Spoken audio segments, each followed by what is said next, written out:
Un esquema Ponzi es una forma de estafa piramidal que atrae a los inversores y paga utilidades a los inversores anteriores con fondos de inversores más recientes. El esquema lleva a las víctimas a creer que las ganancias provienen de actividades comerciales legítimas, y desconocen que otros inversores son la fuente de los fondos.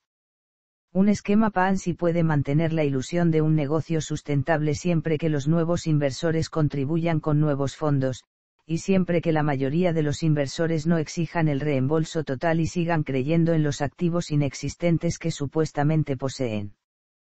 Primeros incidentes. Algunos de los primeros incidentes registrados que cumplieron con la definición moderna de esquema Ponzi fueron llevados a cabo entre 1869 y 1872 por Adele Spitzide en Alemania, por Sarah Howe en los Estados Unidos en la década de 1880 a través del Ladies Deposit y por Baldomero Larrabetoret en 1875 en España con la Caja de Imposiciones. Howe ofreció a una clientela exclusivamente femenina una tasa de interés mensual del 8% y luego robó el dinero que las mujeres habían invertido. Finalmente fue descubierta y cumplió 3 años de prisión. El esquema Ponzi también se describió previamente en novelas. Las obras de Charles Dickens, Martin Chuzzlewit y Little Dorrit ya presentaban el esquema. En la década de 1920, Carlo Ponzi llevó a cabo este plan y se hizo conocido en todo Estados Unidos debido a la enorme cantidad de dinero que recibió. Su esquema original se basaba en el arbitraje legítimo de cupones de respuesta internacionales para sellos postales, pero pronto comenzó a desviar el dinero de nuevos inversores para realizar pagos a inversores anteriores y a sí mismo. A diferencia de casos similares anteriores, el de Ponzi obtuvo una considerable cobertura de prensa dentro y fuera de los Estados Unidos, tanto mientras se perpetraba como después de su colapso.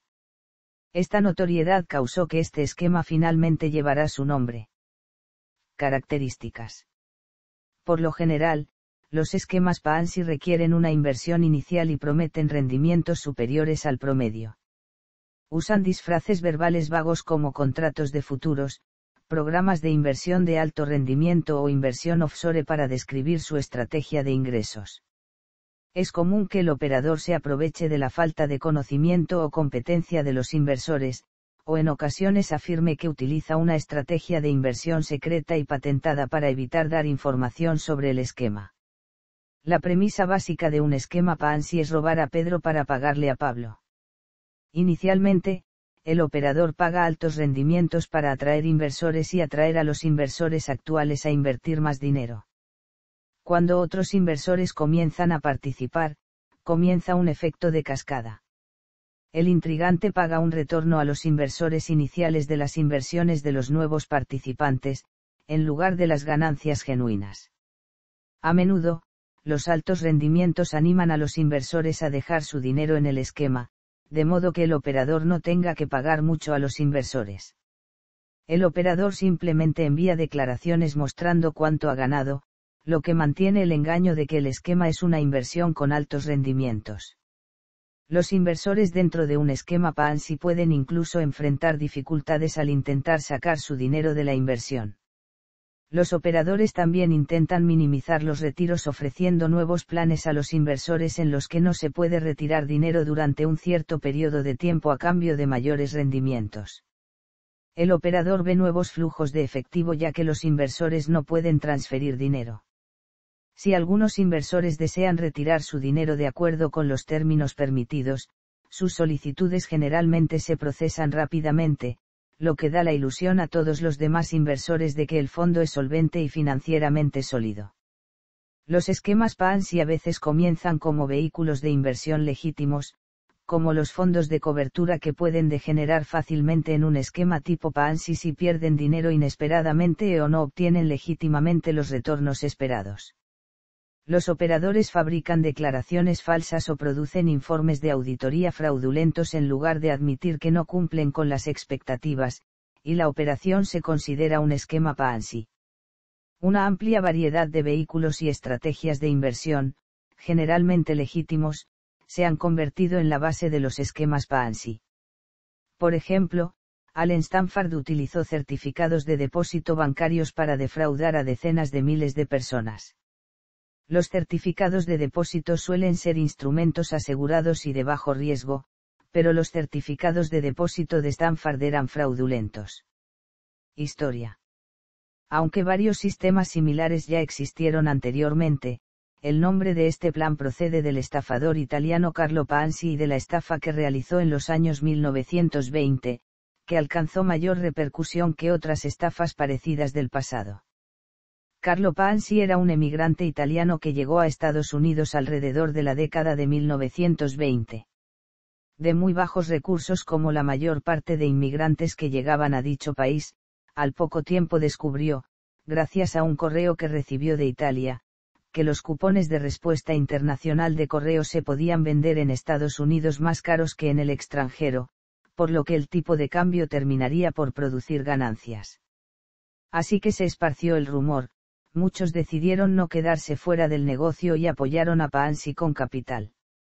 Pero aunque Paanzi estuviera recogiendo abrumadoras sumas de dinero y la gente hiciera colas para confiarle sus ahorros, en realidad Carlo Paanzi no estaba comprando los cupones, estaba pagando beneficios de hasta el 100% en 3 meses utilizando el capital de los sucesivos nuevos inversionistas. Paanzi convenció a amigos y a sus asociados de que apoyaran su sistema en un principio, ofreciendo un retorno del 50% en una inversión en 45 días.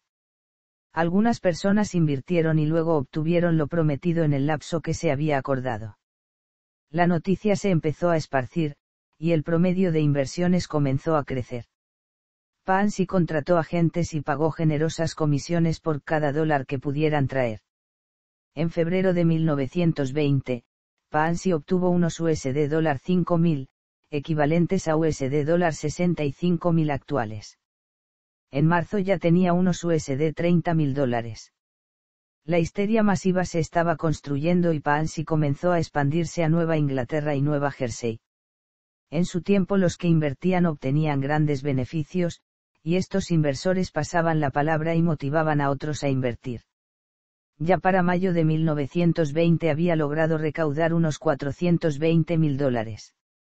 Paanzi comenzó a depositar su dinero en el Hanover Trust Bank of Boston, en espera de que a lo largo del tiempo se pudiera convertir en el presidente del banco o pudiera imponer sus decisiones sobre este. En realidad logró controlar el banco al comprar sus acciones. En julio de 1920 ya tenía millones.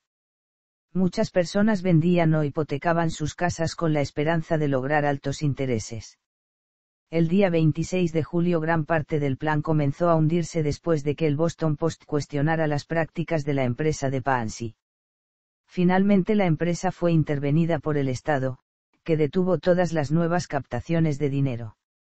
Muchos de los inversores reclamaron enfurecidos su dinero, momento en el cual Paanzi les devolvió su capital a aquellos que lo solicitaron, lo que causó un aumento considerable en el apoyo popular hacia él. Muchos le proponían que se adentrara a la política. El emporio y los sueños de Paanzi crecieron aún más porque hasta planeaba manejar un nuevo tipo de banco, en el cual las ganancias se repartieran por igual entre los accionistas y aquellos que ingresaran dinero en el banco. Hasta planeó reabrir su empresa bajo un nuevo nombre Charles Paanzi Company, cuyo principal objetivo era invertir en empresas alrededor del mundo. Gracias a este esquema, Paanzi comenzó a vivir una vida llena de lujos, compró una mansión con aire acondicionado y un calentador para su piscina, y además trajo a su madre de Italia en primera clase. Muy pronto este inmigrante de bajos recursos obtuvo no solo una gran cantidad de dinero sino que se colmó de los lujos más extravagantes para su esposa y para sí mismo. En agosto de 1920 los bancos y medios de comunicación declararon a Paanzi en bancarrota. Él mismo confesó más tarde que en 1908 había sido partícipe de una estafa muy similar en Canadá, que ofrecía a los inversores grandes beneficios. El gobierno federal de los Estados Unidos intervino finalmente a Paanzi y, descubierta su estafa, fue enviado a la cárcel pero tuvo que ser liberado ya que pagó su fianza en 2 prisiones distintas y decidió continuar con su sistema, convencido de que lo podía sostener. Muy pronto el sistema cayó y los ahorristas perdieron su dinero. La mayor parte de las personas no obtuvieron los beneficios, muchos de los cuales invirtieron su dinero en la estafa. Paanzi, aunque fue enviado de vuelta a Italia y a pesar de que se descubrió su estafa, fue aclamado por muchos como un benefactor. Señales de alerta. Según la Comisión de Bolsa y Valores de Estados Unidos, muchos esquemas Ponzi comparten características similares que deberían ser señales de alerta para los inversores. Las señales de alerta incluyen altos retornos de inversión con poco o ningún riesgo. Toda inversión conlleva cierto grado de riesgo, y las inversiones que producen mayores rendimientos suelen implicar más riesgo. Cualquier oportunidad de inversión garantizada a menudo se considera sospechosa, rendimientos demasiado consistentes. Los valores de inversión tienden a subir y bajar con el tiempo, especialmente aquellos que ofrecen retornos potencialmente altos.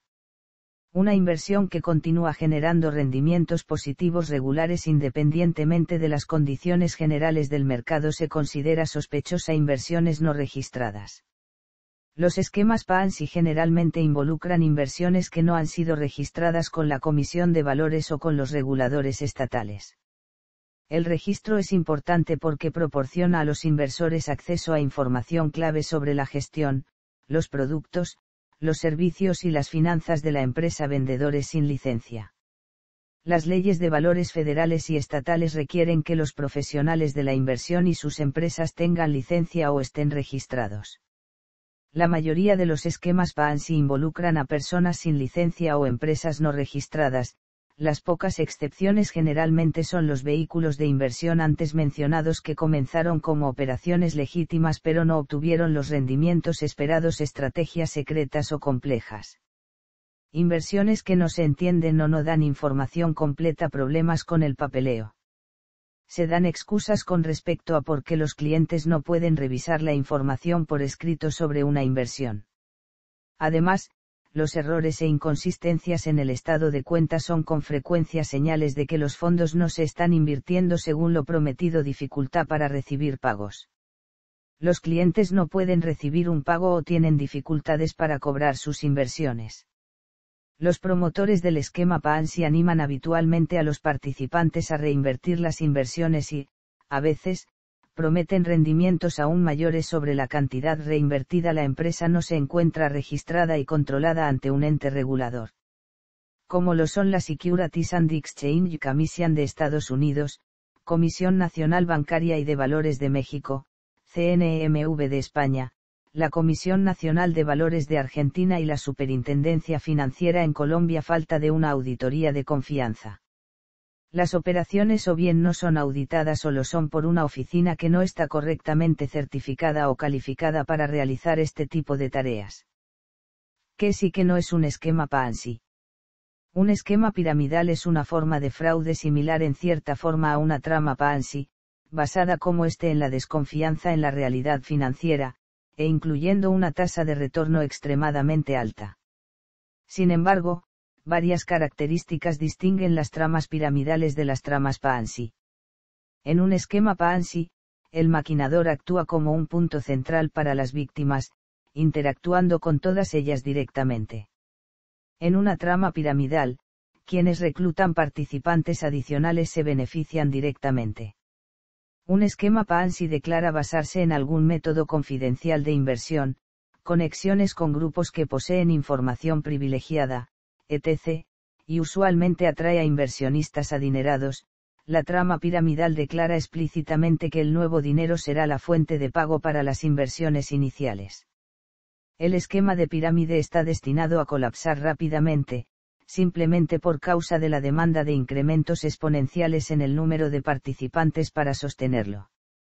En contraste, las tramas Ponzi pueden sobrevivir logrando que la mayoría de los participantes reinviertan su dinero. Con un número relativamente bajo de nuevos participantes, una burbuja se basa en la credulidad y el deseo de grandes beneficios, pero no es lo mismo que una trama Ponzi. Una burbuja involucra precios siempre crecientes en un mercado abierto. En la medida en que los compradores estén dispuestos a pagar los precios siempre en alza, los vendedores pueden salir beneficiados. Y no se necesita un maquinador tras una burbuja. De hecho, una burbuja puede surgir sin fraude alguno. Por ejemplo, los precios de vivienda en el mercado local pueden subir repentinamente pero caer del mismo modo. Por la excesiva construcción. Usualmente se dice que las burbujas se basan en la teoría del gran tonto. Robar a Pedro para pagar a Pablo.